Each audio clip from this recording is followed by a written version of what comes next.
Good afternoon, everybody. It's an honor to be here to report my study. And Health is a common corporate deformity, and with a marked female preponderance of about 9:1 to 10:1.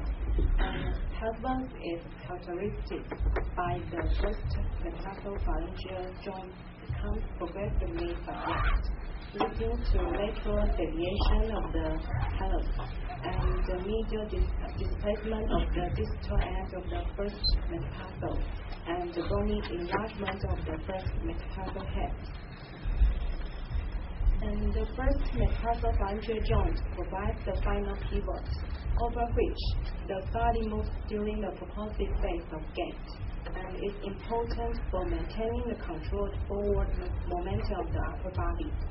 Lateral deviation of the hallux would disturb the smooth transfer of body weight and lead to an unstable gait pattern manifested by aberrant pelvic and head acceleration. And severe health bulge has been found to impair balance and been indicated to be an important independent risk factor for both. Surgical intervention for health bulges is necessary when the conservative management failed and the deformity of health bulges and the metatarsopharyngeal joint worsened. And minimal invasive percutaneous distal metatarsal osteotomy, we abbreviated by the MIPDMO, is a simple linear osteotomy with minimal invasive percutaneous approach and the stabilization with a K-wire.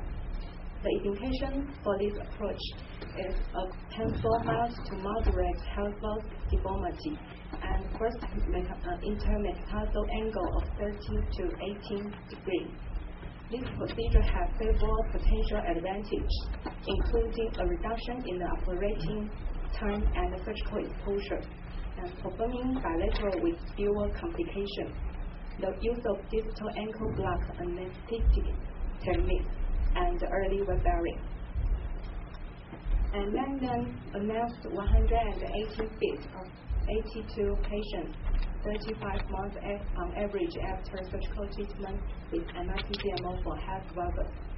And in terms of clinical assessment and radiographic assessment, and they found the clinical outcome of the MIPDMO appeared to be comparable with those obtainable with traditional open technique, with the above-mentioned additional advantage. However, previous studies of the functional assessment of the MIPDMO are limited. Plantar pressure analysis is a useful technology to determine the biomechanical condition of the sole contact and the changes of the foot function over time. And this technology is often used to evaluate the health bulge speed before and after treatment. And Bryant et al. Find significant medial peak and mean plantar pressure under the first, second, and third metatarsal head in the health bulge speed. And Tung found that the health bulge speed increased pressure medially with increased contact time and time to peak pressure. And Yamamoto et al. Find that the HA angle and the IM angle in the health bulge speed with peak pressure under the first metatarsal head were larger than those in the health bulge speed with peak pressure under the second or third metatarsal head. And an increased medial lateral load transfer and a rise of plantar pressure of the lateral forefoot was found correlating to the abbreviation of the health deformity. Changes in the plantar pressure during gait in patients was noted after surgery for health bulges. Resch found that greater toes after a chevron osteotomy and after a proximal closing wedge osteotomy still had reduced pressure. And Nitka found that loading of the mid forefoot increased after a distal soft tissue procedure and proximal osteotomy. And Yamamoto found that peak pressure under the second and the third metatarsal head was lower after a modified McBride procedure with a proximal metatarsal osteotomy, and Lu et al. Find that abnormal peak pressure at the hallux and the later toes was significantly reduced after MIP-DMO. It seems that different procedures result in the various loading conditions. The above-mentioned studies of the plantar pressure in the health feet were all limited in level walking. A few studies reported the plantar pressure during stair descent. However, difficulty in stair descent is one of the most common chief complaints in patients with health problems. And it may owing to stair descent place much higher load on the lower limb than level walking does. In addition, understanding the biomechanics and the pathomechanics of the lower limb during stair descending is important for management of patients with lower limb dysfunction. And therefore, analysis of the plantar pressure during stair descent in patients after MIP-DMO for health valgus is useful to understand the biomechanical effect of MIP-DMO on the foot with health valgus.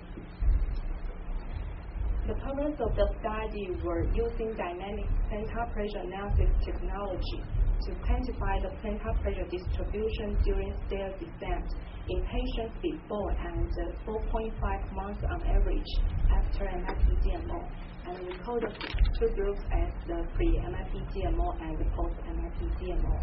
And we also compared the plantar pressure distribution during stair descent in pre-MIP-DMO and post-MIP-DMO with that in control group. Materials and method. There are two subject groups. Females with bilateral health valgus were recruited as the health valgus group, and their pre and post-operative HA angle and IM angle are shown here. 10 healthy females without any neuromusculoskeletal pathology were selected to match with the health valgus group according to their age, body weight, and body height. The experimental staircases consisted of 4 steps, and the R-scan platform system were used to measure the plantar pressure and was positioned in the second stair. Each participant was instructed to descend the stairs for 5 times barefoot at a self-selected pace with their right and left leg respectively. As the figure shows, the foot of each subject was divided into 10 regions, namely the big toe, laser toes, the first to 5th metatarsal bone, mid-foot, and the medial heel and the lateral heel. And peak pressure, time to peak pressure, and pressure time intervals of the 10 regions were then calculated. The peak pressures were normalized to body weight, and the time to peak pressure were normalized to stair space. Difference of each variable between the pre-MIP-DMO and post-MIP-DMO versus control group were announced using independent t-test, and the difference between pre-MIP-DMO versus post-MIP-DMO were announced by paired t-test, and all significant levels were set at alpha equal to 0.05, and we use SPS 14 to do the statistic analysis. Results and discussion. The figure shows the typical pressure distribution of the right foot during stair descent in pre-MIP-DMO, post-MIP-DMO, and control group. The figure shows the mean peak pressures of the 10 regions in the pre-MIP-DMO, the pink bar, the post-MIP-DMO, the green bar, and the control group, the yellow bar. And the pink green and the yellow star indicated the significant difference between pre-MIP GMO and control, post-MIP GMO with control, and pre-MIP GMO and post-media MIP GMO. And when compared to control, pre-MIP GMO had higher peak pressures at M2, while post-MIP GMO had smaller peak pressures at T1 and higher peak pressures at here region. When compared to pre-MIP GMO, the post-MIP GMO had smaller peak pressures at T1. The figure shows the mean time to peak pressures of the 10 regions in the 3 groups. When compared to control, the pre-MIP GMO had a later occurrence of peak pressure at T1 and T2, while post-MIP GMO had a later occurrence of peak pressure at N5.